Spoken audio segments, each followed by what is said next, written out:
Hi everyone, Chris here with Clutter Reduction Junk Removal and Tanya. And we are headed to an estimate right now for a garage, potentially a job. Of course, we will try to push for it. He did mention there may be something inside, but it sounds like the majority of it is in the garage. So, concerning the training video we made yesterday with Tanya about removing that couch, if you haven't seen that video, we'll tag it up here somewhere. I was talking to Tanya and trying to see from when she joined up to now, the first couple of months last year towards the end were very spotty, but she has truly been full-time with me this year. So January through February, every day doing social media, we're going marketing, we're doing jobs. You ran the red light like hell. That's how you get hit and you total your car. And I was asking her, so far, what do you feel like you've learned that maybe you didn't think would be as difficult, or what are you finding that you're really excelling in, or something that you're finding that you enjoy, and then what's something that you feel like you may need to work on business-wise? Could be operations, could be labor, could be marketing, whatever the case.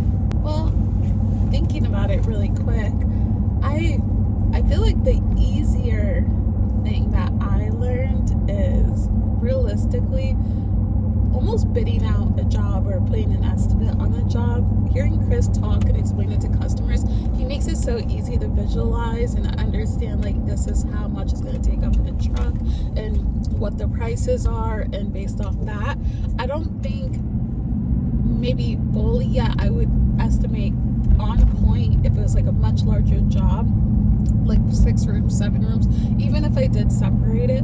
But if it's like all contained in one room and the customer's like, it's this pile, I'm pretty good at getting a better idea now, or picking up easily on how much room that would take up in the truck and giving the customer a price off of that. I personally would still probably give ranges, just because I think it's always a little bit difficult to know exactly how the truck is going to get loaded with the furniture. That's something Chris is really good at. But I really do think that if he sent me on an estimate by myself, I could get within a range that makes sense for the job and is comfortable for the customer. So that's something I picked up relatively quickly, I think, and I'll ask Chris too on a job, and I'll be like, is that a quarter truck? Is that an eighth? Is that this? And sometimes I'm a little off based off what he says, but also he's really good at making sure he leaves in extra space for a long walk, bagging, if there's a lot of heavy items, if there's an elevator and they have to go up. So those are little things I'm learning as we do the jobs, and I can see that this will take much longer, which is why we charge more.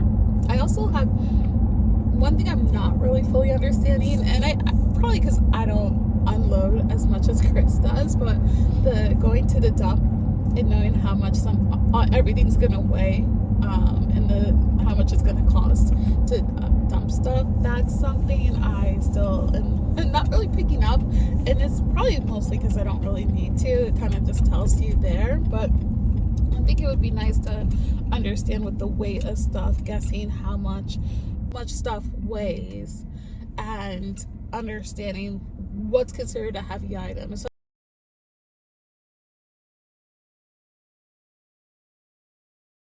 especially when we charge extra for heavy items, understanding that. I also think, like you saw with the couch video, or you're gonna see with the couch video, I think of the property around me, but really making sure I catch everything as I'm taking something out is still something I'm getting used to. I'm used to just like mustering up the energy and the strength to get whatever needs to get out, versus making sure I'm protecting the walls, protecting the floors, protecting everything around me. And so those are things I need to think of, which are easy to forget when you're just trying to do the job, but because you're in a customer's home, it's important to make sure you look out for that. I think that's pretty much it. Okay. With that being said, I need to check my GPS, so we will chime into this after the estimate. So we have this cubicle thing, file cabinet full of tools, the carpet on the ground. That's what we got so far. Give all that to our scrapper, all wire and things. Give the file cabinet full of tools to him. Tanya's grabbing a luggage and a couple of small things right now. Basically charging in between an eighth and a minimum because it's a little over like 2 yards. The estimate is complete. We ended up doing the job. It started off in between a minimum pickup and an eighth of a truck, like perfectly in between. So we basically just picked a number in between the two and said, this is how much it's going to be for this stuff here. And as I'm looking around, I was like, you know, he's probably going to add this, this, and that. I just have a feeling. So in my mind, I was like, we should just do 1/8 because I already know it's going to be added. But we loved it, and he ended up adding those items. So it basically was 1/8, but we charged kind of in between. It's not like a huge deal. It's not a big problem. Like, this is our only job this morning, and the majority of it's going to get scrapped. And then we have a guy who will take the Mac computer, he'll wipe it clean, and then he will give it to somebody, this organization he works with, that they'll put it to use, basically. So overall, like, not a lot of it in there is actually trash, except for maybe the vase because it's broken. So it's not like a massive problem or anything. It's not like you're adding construction debris and it's gonna, you know, affect your dump fee by an insane amount or anything. But kind of what Tanya was saying with what she needs to get better with and what she found she's done well. In my years of doing it, there's a couple of things that I need to get better with too.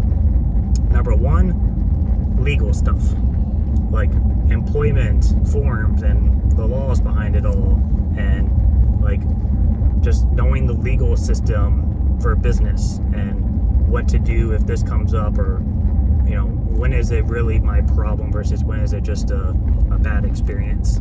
I'm just very ignorant when it comes to those things. And then this isn't like as big of a problem, but kind of in this situation, I've done it a couple of times here and there, and I usually get a mixed bag of experiences. But in this situation, what would have been a little bit better was to say, you know, for these specific items, it's going to be this amount. But if you want to add stuff to it, your next increment is X. And that way they know, okay, if I want to keep adding stuff, the price is going to go up because it goes by increments. So we didn't quite tell them that directly. We just said, you're kind of in between a minimum and an eighth load, so we're going to kind of pick a middle point here. So that way we're not just overcharging you. And of course he added stuff. So that's something we need to get better doing, because it's actually happened a few times, like in the last month, whether it's a small job or a bigger job. And if it's like one thing, it's not a big deal. Like if we're taking a quarter load and they add in like 2 little luggage containers, like it's not a big deal. But if they're trying to add in like a nightstand and like a rolled up rug, you know, obviously that's a little bit more volume. So there comes a point where it's a grayscale. You just kind of read between the lines sometimes. But overall, I just want to get better at pronouncing that on jobs, even when it's just a little bit, because for whatever reason, people just think like, oh, there's a price. Okay. Oh, wait, here, take this, take this. Like once they start seeing the clutter go, it usually entices people to do more, because they think, oh, actually, I can get rid of this. I can get rid of that. And that's a good upsell strategy to get your jobs a little higher in price too, is to say, all right, you're at a quarter of a truck. You're only $60 away from the next increment if you want to run through your house and see if you can pick out, you know, up to a cubic yard worth of space, which is like the size of a washing machine. So you go tell somebody, if you have some boxes laying around, I can fill another washing machine amount of space in my truck to get you to this price, if you want to just real quick go look around. And in those moments, people are like, oh, this is so much easier than me doing it myself. Let me go grab something. So lesson learned. Again, not a big deal. He said he found us on Nextdoor, but something to keep in mind. What did you think of the job? I thought it was good, and like you said specifically, learning how to tell customers in between if they're adding stuff that the price will increase, or really kind of saying those things up front is important to be transparent. So I'm learning that too. I'm getting more comfortable telling customers no. I think in the beginning I had a hard time saying like, no, we don't take that, because I'm like, well, then what's the point of us, for example, paint and fluorescent light bulbs and the things that customers probably don't want to try to get rid of on their own is what I thought we would take. And so I'm getting more comfortable saying, like, unfortunately we don't take that, here's why. Or, you know, saying how if they're adding stuff it's going to cost a little bit more, or we have to kind of put a stop to this. But with this previous customer, I was able to tell him in a great way, and like I was upfront about it, is like, unfortunately we can't take 4 big gallons of paints you just added even before, you know, you showed us what to take, or after you showed us what to take. And, you know, we'll take what you just added now, but if you're going to add more, it will go up in price. So I think I'm getting more comfortable with that, which is good. But it's definitely not my forte. I'm probably a people pleaser at heart, and so telling people no is not an automatic response for me. Yeah, I have a hard time telling people no in certain situations, because at the end of the day, I just imagine if it's gonna be like people nowadays are just so quick to get annoyed about something, that if I'm taking a whole bed set and I'm like, okay, it's gonna be half a truck, X amount, and then they're like, oh, I have the sofa chair in the living room, I don't really want to get rid of it, but while you're here, can you grab it? And in my mind, I'm like, I can, but it's going to be a little bit more. Like, that's not a small piece. It's not like we're taking a trash bag. So I might say, I can, but I'm going to have to charge an extra 20, 30 bucks for it. Instead of going up like a whole increment or anything, like just 20, 30 bucks just to make up for the extra volume. I always imagine in my mind, someone's going to be like, seriously, you're doing all this for me? You can't take a sofa chair? You know what? Just leave all this up here. I'll call somebody else. And that puts you in a tight spot, because if you've already started loading, then you're in a difficult position, and that becomes like a borderline legal problem because you could offload it all and leave, but you're going to have a really unhappy customer. They're probably going to take a picture and say, this guy just left all the crap in my driveway. Or you're going to try to demand payment for at least what you did take, and they're probably not going to pay you, so now you have another problem. It just becomes a sticky situation, and that's probably a worst case scenario, but that's like, I've had similar situations happen before in a smaller degree, so I just assume that it's not impossible. And even in this situation, like, usually when we go to smaller, like, minimum pickups, it's not a lot of stuff. That's when I think it's most likely to happen. Like, someone already doesn't want to pay $100 or $200 to get rid of a small pile of trash that they could get rid of on their own. They could, and it wouldn't be that hard. They're just choosing the convenience way out of it. The luxury side, which is hiring us to do it for them. And that's already such a small thing that once they get annoyed about something, and they may not see the reason behind it. So to them, it might be a big deal. To us, it's like a really small matter. But it's just enough to say, I don't want to deal with this anymore. Like, this is annoying. This is stupid. Like, if you go to a restaurant and everything is perfectly fine, and then they screwed up on your bill because you substituted an item on your burger that you didn't know is going to charge more, and they tried to charge you $2. You're like, hey, what the hell is this? Like, I'm paying $100 for this meal, for this whole dinner, but this $2 charge, what is this? It's not a big deal. It's like the principle behind it, though, if you didn't know about it. They're like, oh, you charge this because of X, Y, Z. And they're like, okay, well, I wasn't told about that. Like, can you take it off? And they're like, no. I guarantee you're going to be pissed off about that dinner, even if everything else is fine. It's a good analogy. So it's a little thing, but it's the thought process behind it. You're like, I'm having a $100 dinner here, and you're worried about a $2 add-on for cheese that you didn't directly tell me when I asked. In fact, you asked me if I want cheese. Like, not everyone reads those details. So it kind of goes both ways, and I can understand it, but it is something that I think if better communicated up front, it helps alleviate those problems.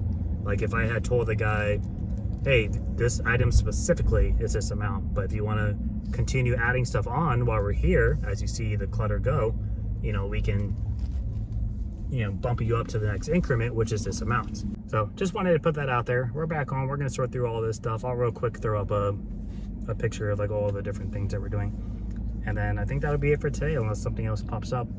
It's still early in the morning, but we don't have anything booked for today. So that means we're going to be doing yard work and stuff around the house. All right, so this is pretty much everything that's left. This cabinet I emptied out. We're going to get to the scrapper. There's all of his metal and wires. And then the books I'm throwing away because they all are covered in cockroach poop. There's not a single clean book. So can't do anything with those, so we're throwing those all away right now. The MacBook computer I set off to the side because we know somebody in the computer business that will wipe the hard drive clean and then donate it to an organization he works with. It's like a Jewish organization. And that's pretty much it. So these are all books from a different job. They're all religious books. I can't do anything with them. Nobody wants religious books. I can't bring them to the library. Donation doesn't want them. Really sucks. They've also got rained on twice, so they're all pretty ruined even though they're contained. And then this is the only thing that we have left over from that job we did yesterday with the couch training, that senior living job. Everything else got donated. We had this mattress, which is pretty beat up. And then we had 6 garbage bags of actual just trash. Everything else is gone. So doing pretty good on what we're actually dumping here.